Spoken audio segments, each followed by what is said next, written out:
m'appelle Benjamin Lia, je suis chef de programme adolescents et jeunes au sein de l'ABEF. Et donc mon programme est le seul programme de cette association qui se focalise uniquement sur les jeunes et les adolescents, particulièrement sur leurs questions concernant la santé de la reproduction. Bon, le programme, au fait, j'avoue que je suis recruté depuis peu. Je trouvais un programme déjà assis, donc un plan d'action qui est en exercice. C'est un plan d'action qui s'attelle un peu plus sur l'éducation de la jeune fille et du jeune garçon, mais aussi qui tente à offrir des services autant que possible à cette couche de la population. C'est le seul programme orienté vers les questions des jeunes, et particulièrement les questions qui touchent à leurs droits et à leurs droits relatifs aux questions de sexualité et santé de la reproduction. Donc ici, dans ce programme, on tente non seulement de leur donner des informations fiables, mais aussi de les orienter vers des centres de prise en charge de leurs questions qui concernent notamment leur accès aux services liés à la santé de la reproduction. L'objectif de ce programme, comme je le disais tantôt, c'est un focus particulièrement sur le jeune, notamment par rapport aux questions relatives à leur sexualité et leur santé de la reproduction.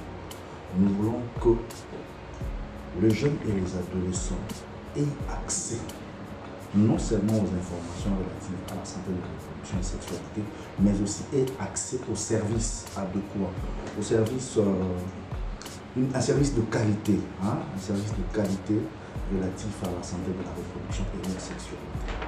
Les activités du programme projet sont nombreuses. Je vais essayer de numérer les prioritaires. Il y a des activités relatives à la formation de causeries éducatives que nous organisons notamment avec NOMAJ qui est en fait un mouvement de jeunes et adolescents qui tente de réveiller un peu cet esprit de civisme chez les jeunes, mais aussi en leur rappelant qu'ils ont des droits sexuels, mais aussi des droits relatifs à la santé de la reproduction. Donc voilà un peu ça, c'est la partie éducation, mais il y a aussi l'offre de services. On aimerait que les jeunes filles et garçons se rendent compte de ce qui sont leurs droits, leurs droits par rapport à la sexualité et la santé de la reproduction, non seulement en se limitant aux informations reçues, mais surtout en fréquentant, mais aussi en accédant aux services relatifs à la santé de la reproduction, à leur sexualité et santé de la reproduction. L'ABEF est national. Du coup, notre site de mise en œuvre, ce ne sont pas des universités, ce ne sont pas que des universités, des mouvements associatifs. Notre site de mise en œuvre, c'est la RDC dans sa totalité. Mais selon que le projet s'oriente à telle ou telle catégorie de jeunes ou des adolescents, on peut. Nous venons d'organiser une activité avec les étudiants à l'université de Kinshasa, mais on ne s'était pas limité là, on est parti aussi dans le périphérique pour toucher les jeunes qui vivent dans des situations de précarité économique. À l'occasion de la journée mondiale de la contraception, nous venons de lancer la campagne Bravo PF, qui est au fait une campagne orientée exceptionnellement vers les adolescents et jeunes, dans le but de leur permettre non seulement d'avoir les informations, comme je le disais tantôt, mais d'amener le service. Ça, c'est une réalisation qui est récente, mais en même temps, j'avoue que nous sommes dans l'éducation sexuelle complète, qui est en fait un grand programme d'éducation sexuelle des jeunes et des adolescents qui est en train de se dérouler dans beaucoup de communes, beaucoup d'écoles de Kinshasa et de certaines provinces. Donc voilà un peu certaines réalisations de manière générique que je puisse citer ici, mais il y a pour l'avenir, nous avons beaucoup de réalisations en vue, et donc notamment la campagne PF académique qui doit continuer dans certaines universités, instituts supérieurs de Kinshasa, et aussi dans certaines périphériques, notamment nous pensons aller à Kisanso, nous pensons aller à Maluku, nous pensons aller à Massina. Nous faisons en sorte que le jeune qui a l'incapacité d'aller tout de suite dans des centres de services, dans des centres de santé adaptés à ses besoins, profite au moins des cliniques avancées que nous organisons et mettons en place à leur faveur. Nous travaillons directement en partenariat avec le programme le PENSER. Et donc, nos résultats contribuent beaucoup aux résultats pays. Aujourd'hui, j'avoue que à travers le programme de l'éducation sexuelle complète, on a pu toucher des milliers et des milliers de jeunes et adolescents en milieu scolaire et parascolaire, mais aussi nous avons pu, à travers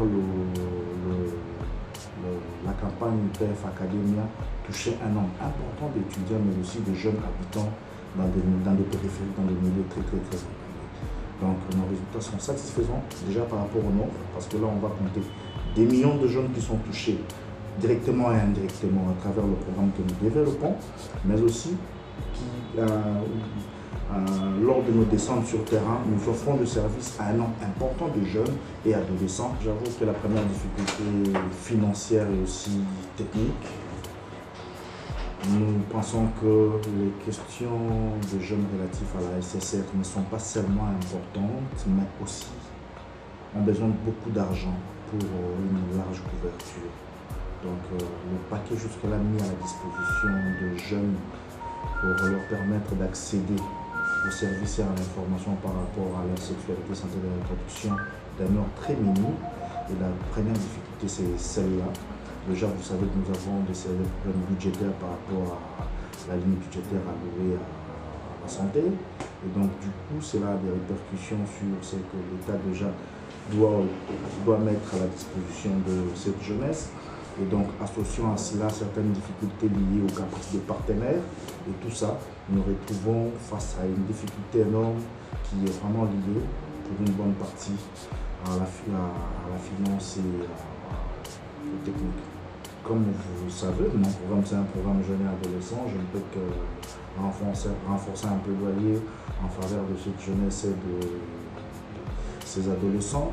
Et donc, je pense, moi, que si on peut déjà, de 1, permettre à ces jeunes-là d'avoir un accès facile à l'information sur sa santé sexuelle et reproductive, c'est une bonne chose. Mais surtout, permettre à ceux que, en dehors de l'information qu'il peut avoir, peut-être avec une certaine facilité, profiter, bénéficier de services liés à sa sexualité, à sa santé de la reproduction. Je dis cela parce que nous avons, comme vous le savez, certaines lois qui ne vont pas encourageant les jeunes et les adolescents dans ce sens-là. Je prends notamment la loi sur la protection des personnes vivant avec le VIH, qui aujourd'hui interdit aux adolescents de se faire dépister sans le consentement de leurs parents, se faire dépister et avoir le résultat. Nous voulons aujourd'hui que cet adolescent-là se sente libre de faire ses choix, quel que soit le domaine dans lequel il veut le faire, mais qu'on lui laisse faire son choix. S'il veut se faire dépister, qu'il se dépiste et qu'il sache aussi quel est son état sérologique. Ça, c'est vraiment un souci. Il y a beaucoup de plaidoyer à faire dans le santé de la reproduction parce que déjà, comme vous le savez, il y a moins de centres qui offrent des services de santé adaptés aux jeunes. Nous voulons aujourd'hui que l'État s'investisse, mais que les partenaires au développement aussi le fassent, de manière à faire en sorte que chaque jeune et adolescent, où qu'il soit, qu'il ait cette possibilité-là, non seulement d'accéder à une information fiable, mais surtout de bénéficier de services de qualité liés à la sexualité et santé de la reproduction. Je dirais à la jeunesse et aux adolescents, je dirais aux jeunes et aux adolescents de l'RDC que les questions relatives à leur sexualité et leur santé de la reproduction est un droit pour eux. Du fait, ils doivent en faire des sujets de discussion dans le bon sens, de manière à se permettre un épanouissement qui leur permet de développer leur potentiel.